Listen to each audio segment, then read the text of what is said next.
You are listening to the Curator Podcast, Season 2, Episode 20, an interview with Outblinker.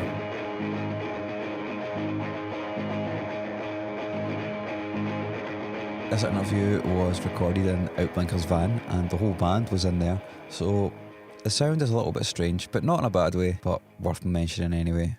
Outblinker's full gentlemen, how are you? Good, thanks, man. Good. Cool, we're here to talk about your new album. Oh my god, you're going to have to tell us It's all more in my about head. It's all in my head. somewhere. Where is the album? Where the fuck is it? Luigi just told you, man, it's entirely in Luigi's head and in his little black journal that he carries everywhere with him that has carefully taken notes. And on pretty much every date, it's got release album and it's scored out and moved on a week. We're in 2018. It's not a moment anymore for albums to be released. They're just, Albums are overrated. Yeah. The album is, we basically recorded most of an album when we went up to Orkney some time ago now. And 2 years? coming up for that. Shut up. So basically, Sorry. to be perfectly honest, Yeah. a lot of that stuff though was at a pretty early stage, and the lineup of the band changed. Like we were a 5-piece with Jason Costello on guitar, Graham's brother. Jason basically was Jason's inventing Skynet right now. He's far too busy. Like he works in AI. So we had to strip down to a 4, and we kind of felt there's no real point releasing a record that doesn't sound like the band as it is. And even then, the songwriting dynamic had changed a bit. So we released one EP, and it's a long EP, it's like 24-25 minutes of the stuff from the album session originally. Then we just kind of turned the other stuff into demos, and then have now turned them into a full set, some of which we're going to play tonight. But, Plus the songs that we actually recorded, we then toured them and they changed so much that if we'd released the originals, man, it would have been totally different from what they've turned into as well. So Yeah, I read that, I did a whole bunch of reading on interviews I could find from you guys. And that kind of seemed to be one of the themes that kept coming up over and over and over again. It's like, the music has changed so much when you have to learn how to play it live. Aye. Like that organic kind of feel. I mean, how do you guys go about writing? Is it so different that it has to be? usually it comes from like Coffee. completely Coffee. Endless coffee. and then endless improvisational jams that then we listen to later and structure songs from. Or sometimes guys come in with ideas, but Yeah, it varies. it's hard to give you one consistent answer even just to that, because a lot of the stuff, especially originally, came from elongated jams and taping them and pulling out good bits, but increasingly, like Luigi and myself would just jot down the ideas using just basic synth programs on phones and stuff, and then bring it to David and Graham, and they would just completely run with it and add stuff to it. And what's become the problem really is all these songs could perpetually evolve and end up constantly changing and constantly being refined. It's finding a time when we all agree and we all have the resources and the time, frankly, to just commit and get them down on record. And right, there's a snapshot of that song at that point, and in 2 years' time it'll probably be quite different. But it's really just coordinating like that. And since Jason left again, that's been something that we've had to grapple with. We're definitely dragging our feet. We're all hyper aware of the fact that we're well behind schedule, but currently we have to change the sound as well. No? Yeah, 1 year was like working on building up a new set with new sounds without a guitar player. So Chris and David have to swap the role. Huh? Yeah, we rearranging almost. For like some synth lines had to then be moved to guitar to find out who's got a free hand. Jason used to play it like this, so like maybe I'll play it differently like this. And we dabbled with the idea of getting another guitarist, but to be honest, it didn't. This has been a pretty consistent band, and a lot of the reason that this band works is because the dynamic between us is so good. And I don't think there were a lot of lovely people who were interested in doing it, and it just didn't really feel right. It felt like I don't want to upset the kind of balance of the chemistry in the band, and so they understood that as well. yeah. Plus, it's a bit more punk rock as a 4-piece. Like genuinely, like easier to fit on the small stages that we play. Yeah, I mean, Jason's Duran. more Duran and less yeah. less Sun. Jason's sensibilities are a lot more dimmy, and I share a lot of them, but we're a bit more kind of electro-punky now, rather than a bit sharper, a bit faster, and a bit more succinct. Yeah. It's a lot easier to get people to go on tour as well when it's only 4 years as opposed to 5. 100%. Absolutely. Yeah, It was the main purely, reason, I'm dressing up. It was just economic reasons. Yeah, we wanted to get in a Ford Fiesta. That's it. You guys have seemed to tour quite a lot recently. Always seem to look like when on Facebook you're always fucking on tour, like taking videos of this. Yeah, all the time. All the time. Well, we did two European tours, Three. one UK, Three three European tours. tours. And then another one in October. Just forget it November. too, alright? Just forget that all the time. What tour is that again? I think, again, we're kind of quite aware of the fact that we sort of neglected playing UK shows. A lot of that, to be fair, is because the terms and the treatment and the DIY scene in the UK is not up to the same standard as Europe. So we got into the habit of more or less skipping shows here. Double unit. Yeah, and just getting to the continent and trying to accumulate a bit of money to make a release possible. The shows, like it or not, the payment is just generally better. The treatment's better, So, and I think it's more of an adventure as well, So, we just recently finished a UK tour, and that was kind of like, right, guys, we need to just go to England. Nobody's happy about it, but we need to just. I was happy. But maybe come from that country called Europe. That I really love my country called Europe. Oh my God. I mean, and in fairness, we got really lucky. Apart from one of the shows, which had it was a little bit disappointing the way it went down, because we ended up not getting paid. The other shows and the circumstances of the shows were way better than they used to be. Some of the places we discovered, like the Old England in Bristol and the Drop the Dumbbells in Liverpool. Yeah, they're like amongst the best total venues. Shout out to those guys, man. Yeah, Drop Dumbbells in Liverpool. Check those guys. Dumbbells. Dumbbells. Dumbbells. No, I it used to, Dumbbells. the bar used to be called The Bulls. I thought it was Manchester. Yeah, Is it Dumbbells now? Yeah, so we were Yeah. pleasantly surprised, Dumbbells. but we've kind of neglected the UK stuff and done the European stuff. And lo and behold, we're away for another 5 weeks to Europe in October as well. So That's something that it's really interesting you bring that up because it's not really been spoken so much about on this podcast because it's mostly like American people I speak to and they have just like UK is part of Europe, right? And they have a great time no matter where the fuck they go. Yeah, but I mean, every single person I know that's in a band in Scotland or even a bit in England as well is like it's almost always so much better in Europe for playing shows. Like always, it's so much better than playing here. Why is this so different? I've kind of got a theory on this, but it's based a wee bit on promoting in the sense that the UK is kind of internationally seen as being like the centre of something, and I think as a result of that there's a sort of very subtle sense of entitlement and less of a sense of people willing to invest in their local scene. And I know that's a very broad stroke, but I just mean in Europe it seems like people come to see a show because the show is on and the promoters have made a lot of effort, but we have families coming down, we have people with kids with ear protectors coming down. It's a very they're very close-knit scenes, and whilst that is the case in some places in the UK, including in Glasgow, a lot of the time it feels more like you turn up and the bar's like, there's a stage, do your gig, I'll give you 8% of half of what comes in the door minus the costs of feeding my dog. And it's like, it's just a little bit, there just seems to be a little bit more of a sense of entitlement. And I think that's magnified again when you consider London, not meaning to be too anti-London, but even just the bands that come up to Scotland from London, I genuinely feel the standard, with some notable exceptions, tends to be slightly low because they get signed earlier. It's the centre of everything. They feel like everything should come to them.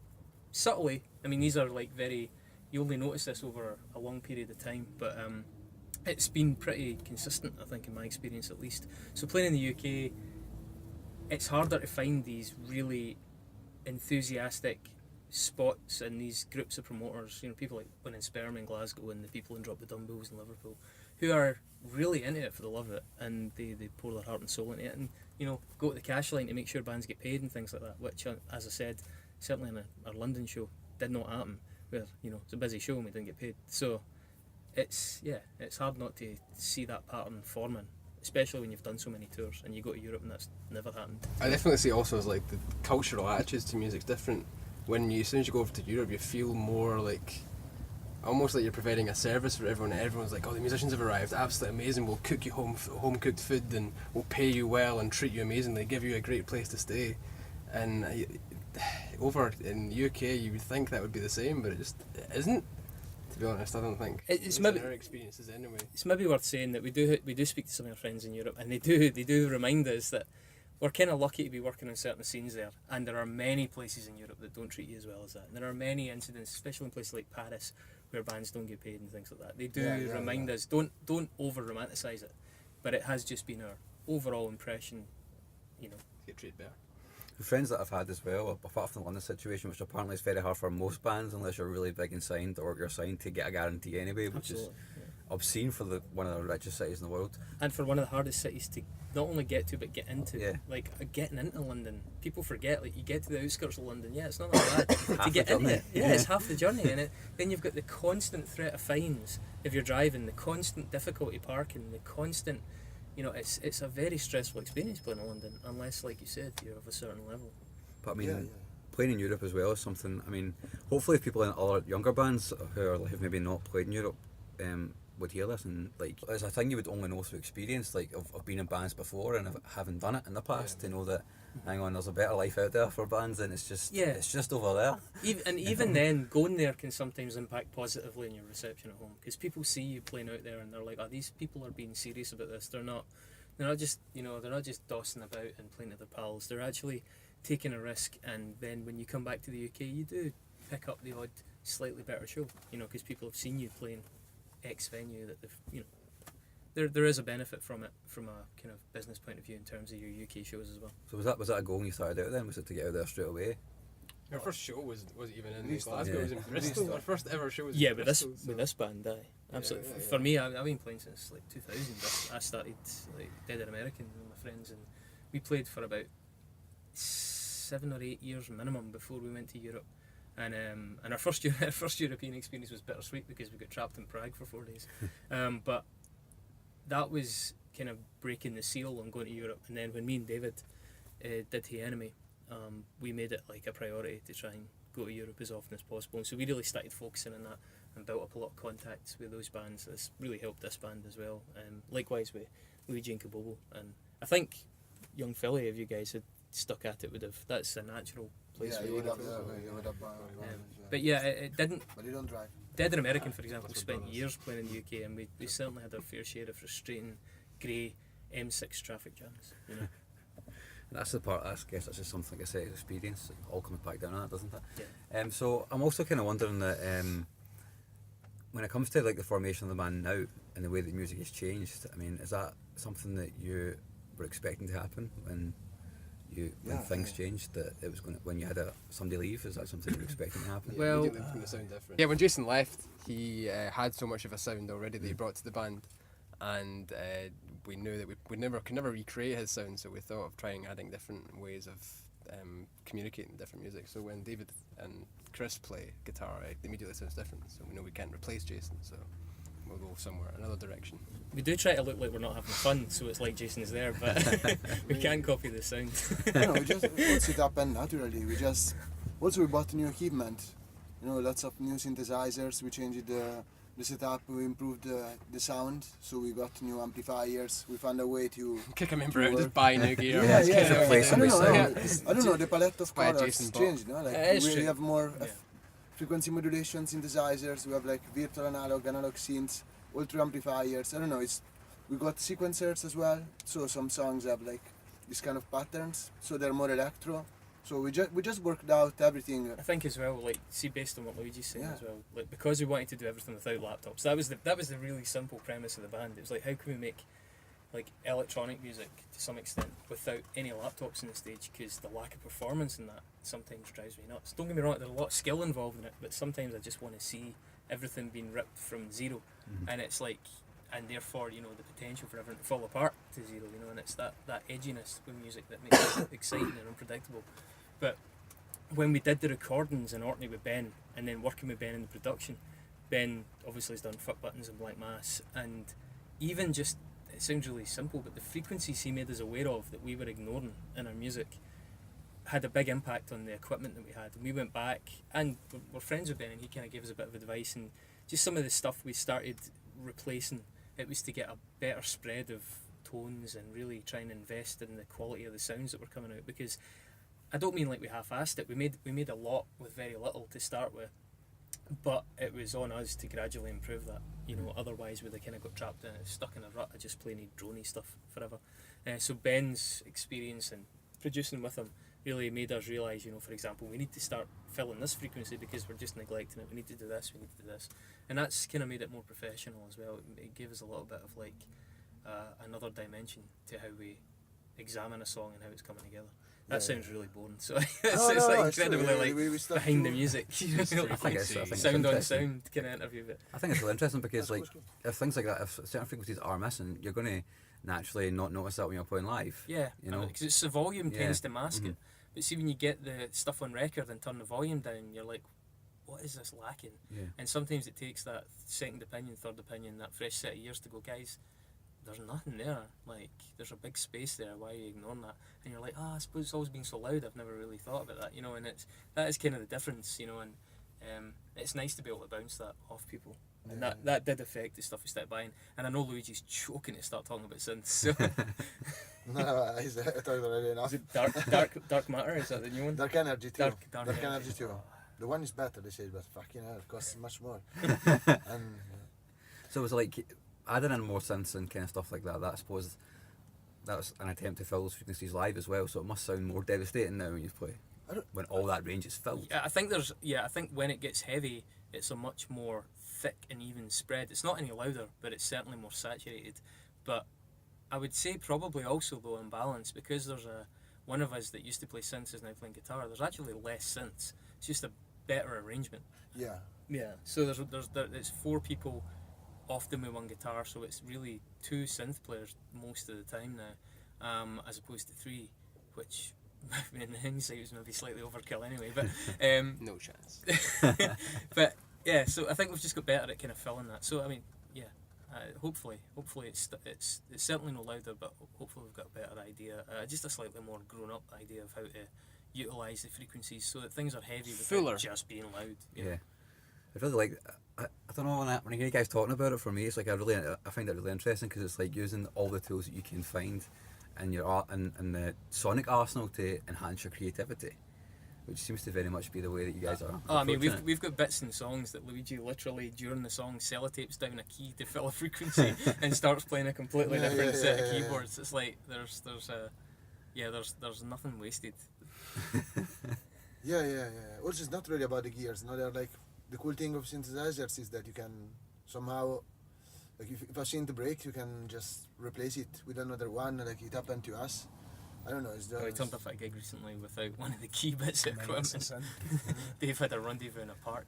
Yeah, once. Just to borrow a synth. Just to be clear. It's like a wire. It's like the one. Less interesting.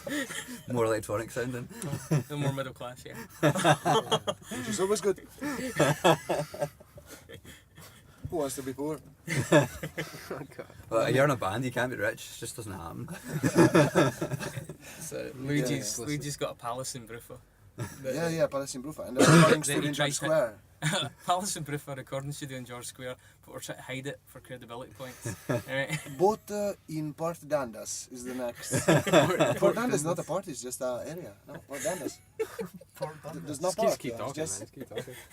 No? It's cold. It's cold. I've never seen a boat in Port Dundas. Like Mount Florida. It's not Florida. It's not. Anyway, It's not our mountain. fucking the mountains. It's just outside. You It's land. got Milngavie. Yeah, Gavy, that's a good one. Mount Gavy. And also, you want to talk about the Camby sound. The Canby sound. Canby You want to sound. talk about the You want Canby to sound? So we've got. I mean, you know where we rehearsed the disc. Right, okay. You know Canvas Lang in Glasgow. So we've got a practice room in Canvas Lang, and one of the key things for us developing the sound of the band is having a practice room where everything's set up, everything's relatively safe. We can really, everyone's relatively safe. Keyword relative. Turns out though, Luigi scouted out the practice room when we were out of town. Right, so Luigi was like diligently like, and I appreciate it, don't want to sound that ungrateful, but he was scouting out practice spaces and stuff. He's like, guys, I found the perfect practice space. Perfecto. Perfecto. Only one problem. So we were like, right, just go for it, man. We're desperate. When we get back, we've got an album coming up. Let's do it. So we got back, and he had the top level of like this abandoned kind of warehouse space in Canvas Line, which is it's pretty rough at the best of times. But we're like, cool. We had to practice one night, and it turned out we couldn't practice because it also turned out that our downstairs neighbours are the Canvas Line Rangers Orange Band. Get a sample of that for a record. Well, you say There's a that, story right? behind that Because there's quite a lot of them. Yeah, there's many people in those kind of bands. and one night Luigi's also in the band Kabobo, and him and David from Kabobo were jamming one night, and they kind of left the door unlocked in the practice room, and a bunch of guys invited themselves into the practice room to have a wee stroll about. And don't get me wrong, a lot of the guys, especially the older guys, are really pleasant guys, right? That's politics aside, they're perfectly friendly to us, and there's almost the sense that because we're there, we're a little bit safer because no one will mess with their patch. Totally. But these guys invited themselves into the practice room with, you know, a few cans of brew, and they were kind of walking about with all this gear there, and Luigi and David were a little bit intimidated, got the language barrier. The guys were like, "Come on downstairs, guys, come on downstairs, boys," and they took them downstairs. And I'm speaking for you here, but basically walked in, and like the walls are like alternating orange and purple with portraits of the royal family around them, and he was met by like And lots of blue. And lots of blue. Lots of blue. And, Picture of the Queen, all that kind of thing. Well, he was met by this guy, this really burly, skinheaded guy. He was like, "Alright, wee man, alright, wee man, my name's Bulldog. Come away." And he like pulled up his sleeve, and he had like a big tattoo, like a British bulldog in his arm. And he like apparently lifted a portrait of the Queen off the wall, and was like, "What do you think of that?" And he like kissed it and turned it round to Luigi, and the kind of room went silent. It was one of those awkward things where, is this going to go one way or the other? And Luigi, like after like a few seconds of hesitating, kind of went, "She's a very sexy lady." And like again, after an awkward pause, the room kind of laughed on cue, like that kind of movie style of like, "Ha, this guy's all right." And yeah, we seem to have been like pretty. Never been back there anyway. But there is a video kicking about the ether, and I'm sure the NSA can get it for you if you want. That is Kabobo, who are kind of sound a bit like Lightning Bolt, jamming with the Canvas Lying Orange band. Yeah, there's a video somewhere about that. But anyway. and the drummer, David, is a good friend, but looking fairly petrified. But Chris, wouldn't you say that our sound, in a way, comes from the actual practice room? The fear? The fear of death. The sound, think, the news, you know, that's this kind of. It was a theme of the EP, was just that, like, you know, death awaits us all, and that was kind of inspired by. It's just downstairs. Yeah, you know, it's like it's dark, rainy, and then you have the machinery around, like. Oh yeah, there's like a metal. I don't know what you call it, a metal breaker's yard across from us. Yeah. Professional burners next to it. Professional Literally burners, burn whatever that things. is. It's a disaster, man. It's like North Korea after, you know, after the ultimate But yeah, explosion. You know. Canvas Lying, as a result of all these factors, has developed a real distinct sound. It sounds very apocalyptic. It does. Really, yeah. Even more apocalyptic is the Yeah, fact that son. the week that Luigi moved us into that place was the week that a girl had gone missing in Glasgow, and everybody was looking for her body at the time, and they ended up finding it. It's a really sad story, but that same week they found body parts in Canvas Lying, just So you're just making like, a it was connection like about me and the 250 meters 250 meters from our practice room, right? But it turned out it wasn't her, so they kind of just threw them back. They were like, "We don't know who that was, it's not her, keep looking, guys."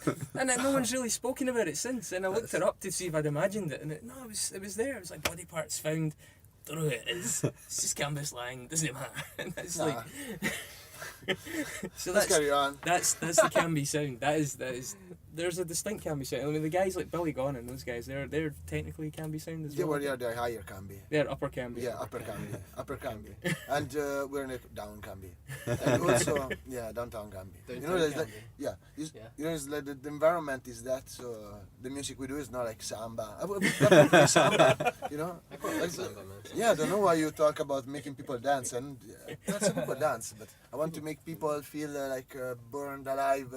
Dance like there's no in tomorrow. The the orange Martin's band bean, you know, that's what you feel. Sometimes if you listen to our demos, you can hear flutes in the background. You should definitely release them. Okay. The first ever band I played in, the drummer said he knew a place where we could go and practice, and we were like, "Alright, that's really cool. There's a place in Kelvin Hall," and he takes us to this little fucking like white windowless building. I'm like, "Oh, this is really, really cool, man. It's like, can we get like our own space?" Walk in and it is an orange hall. It's got fucking bullet holes in the door and stuff, Amazing. man. It's like Amazing. absolutely like like I was brought up Catholic. I don't care anymore. But at the age of 16, I was like, fuck. I was picture the creed above the stage and all that, and we're like, You can't buy that. yeah. I was just like, yeah. I guess I'll play some chords in here Well, and see, see what happens. I'm almost reluctant to say, but at least 3/4 of this band are actually Celtic fans, and we have to police our own uniform when we go to practice just to double check that we've not accidentally slipped a bit of green in. No green allowed. No green allowed. It's, and like I said as well, to be fair, like some of the older guys are actually just really nice. There's like a sense of like It's not just a bit of a in case they're game. listening. It's like, yeah, right, boys, this is what we do. Ha, ha, ha. What he's been up to. You know, there is sort of like. This interview's going somewhere weird.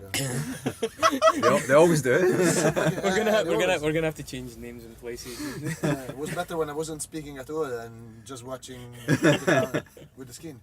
It's getting also pretty steamy. It is and stinky as well, like a Titanic but with too many people in the same car. Titanic, And not Leonardo DiCaprio. Well, kind of crazy. It's better than earlier on. Like Luigi didn't tell us earlier on that he had a gas cylinder in the back of this van. Right, and so we picked him up. Why? Right, well, because Camby's cold and it's Okay, so full it of was mildew. for the Yeah. death room. The difference is though. So Dave was sitting where you're sitting, right? And Dave didn't know that there was a giant gas cylinder under the seat. And Dave sparked up a cigarette. But then even worse, Luigi sparked up a cigarette and he knew it was there. I Like, know, and then we hit the brakes because a car stopped in front of us suddenly. The thing rolled out and slammed into the back of Graham's legs and nearly Crushed my legs. clattered off the metal. That's Like- how we found out about it. Yeah, that's how we found out. And these guys were sitting there with lit cigarettes at the time. That's the kind of disregard for safety that practicing in Canby gives someone you. put it there and I didn't know. Now I actually did it. Fake news, mate. Fake news. That could be the strapline. Outblinker really don't care about their own personal safety. No, at all. But also, the good thing is when these things happen, at the end of the day, you say, see, I'm alive, so I have a reason to smile before I go to sleep. Otherwise, I would be just You do sad. this to yourself Another all the sad time. day where nothing happens. You know, just, It's Italian way. yeah. I can understand why you go to Europe now, just to get the fuck right out of this place. As far away as possible. Yeah, Oh yeah, my yeah. god! Don't like honestly, You know. man. Some of the experiences, especially in Italy, are amongst the most harrowing experiences of my life. So Fucking medieval cities, like, you know, narrow like a tuna can. You're there with an airplane trying to drive, and people, you know, Oh my like, God. be a macho, come here, you can make it. Trying to get Even a really- train could go through the street, and actually, you know, they're just made for horses. So, you know, it's true. Like, for Sadly, real. it's Even very the police true. is struggling. That's why so many criminals, because the police is stacked on these fucking roads. No one can do anything. People die in these roads, and You try to squeeze this van down those roads, basically. we've had a Literally, bigger man, van, almost genuinely almost wedged in the depths of Perugia. what would happen? The medieval An helicopter? Or you I have to think use they a would man have to to- cut it. They have to cut They it? would have had to cut it. Yeah, I was so scared. I was like, you know, like, He blanked out, like he literally went catatonic in front of we were shouting at him and there was no registration at all, and the whole town was queued up behind us. They were all shouting at us, people were coming out of restaurants and screaming at us, and I found, he do you just remember completely that zoned guy? out. And there was like an old guy who was like, oh Luigi, it's you, like, I know the situation. I was like, I'm in a your bit in one situation. I was like, I can't believe it, I met you after 20 years. Like, no, it was called Nicolia, that guy. And it's very strange name. You know, this big moustache guy. I was like, In case how you're the fuck you listening. recognize me? I look, I'm dealing with a situation just now, mate. Give yeah, me a like you look second. like Fat Rambo, and I was a nice guy when I was a child. You know, and this, Rambo. yeah, kind of, with a beard. And, you know, it was With the beard. his beard, yeah. Should you call your album that, Fat Rambo? Fat Rambo. I might come and expand that. That's a definite. Fat Rambo is great. Well, And that wasn't it's even low, the it's- weirdest experience of that tour. So Barlow, yeah, it's so cool to tour, you know, because you go and, Yeah, we love Europe. yeah, you see all these sort of people. it makes you really, really appreciative when you get home alive. Yeah, And have to yeah. go somewhere else where you might die. Back to Camden to unload the gear. Well, the orange guys are practicing. Well, this has been a really death-defying chat. Never even got to talk about Mogwai's records. I haven't heard it yet, so we can talk about it if you want, but I can just go, yeah, I guess. I don't think it will win us any friends. Ah, And we're struggling as it is. just losing Love you, Stuart. We love you. Sign us. Give me the money. Is Wanna there bring any, you the newspaper in the bed? Oh, yeah, sorry. Dog. have you got a personal message for Stuart? You wanna? I already told him I'm gonna bring you the newspaper in the bed like a dog. We did To sign us. karaoke with Stuart about 6 months ago or Yeah. something like that. It was a perfectly pleasant experience for a birthday night out, absolutely. And Aye. I'm not going to ask what that I I actually did. means. It's somebody, not Stuart, but somebody in the party, definitely not Stuart, but somebody in the party, did insert an SM58 into the Rhenus. Did that shit. And it very probably got then used for further karaoke by the Yes. next group. So Someone did that. it an was heart absolutely attack as not well. us. We are not that kind of band. We're like a pretty pedestrian band at best. We're like 3 beers, I'm pretty much ready. We've done good for bed. More of a coffee band, actually. Yeah, we enjoy our got coffee. a coffee problem, if anything.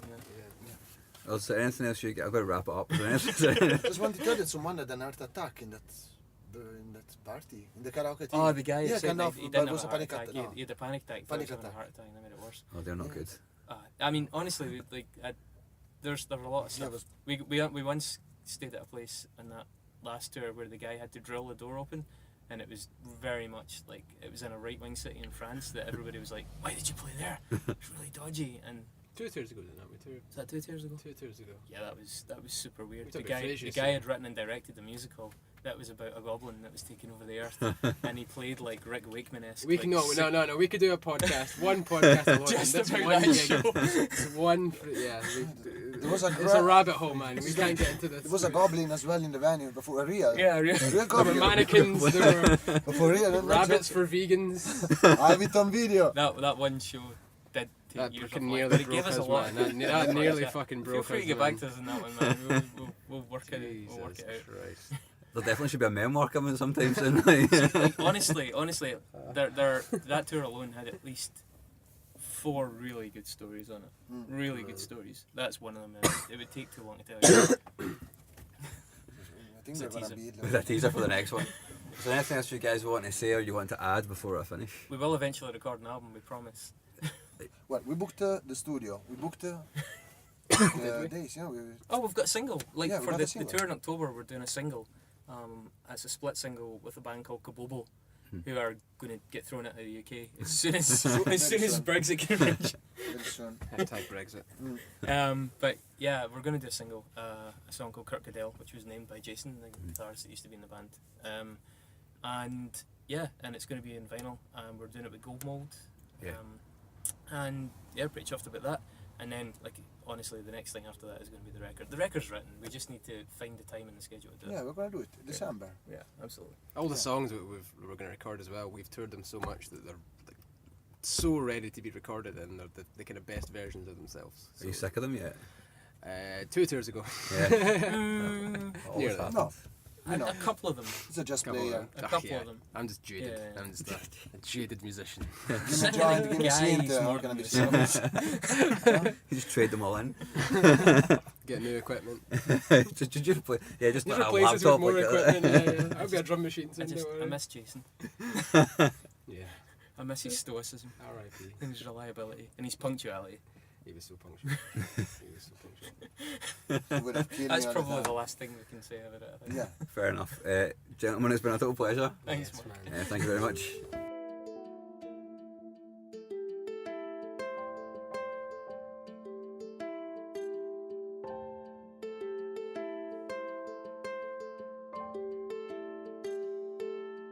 It was really great to talk to those guys. They've definitely seen some shit, as you can probably tell from the conversation we just had. I haven't interviewed many entire bands before, and in some ways I really like the vibe because it can go in really interesting directions like that interview did. It was a little bit chaotic, but in a good way, and yeah, really glad I had the chance to talk to them. After the interview, I then proceeded to see them live, which was the first time I'd ever seen them live, and even though there were a little bit of technical difficulties, they were still pretty stunning, to be honest. It was kind of like being inside a sci-fi film, I think, but with lots more guitar and much heavier than any soundtrack. If you haven't heard them already, you definitely should go ahead and do that. You can go to their Bandcamp and download all their stuff, and I recommend doing that because it's really good.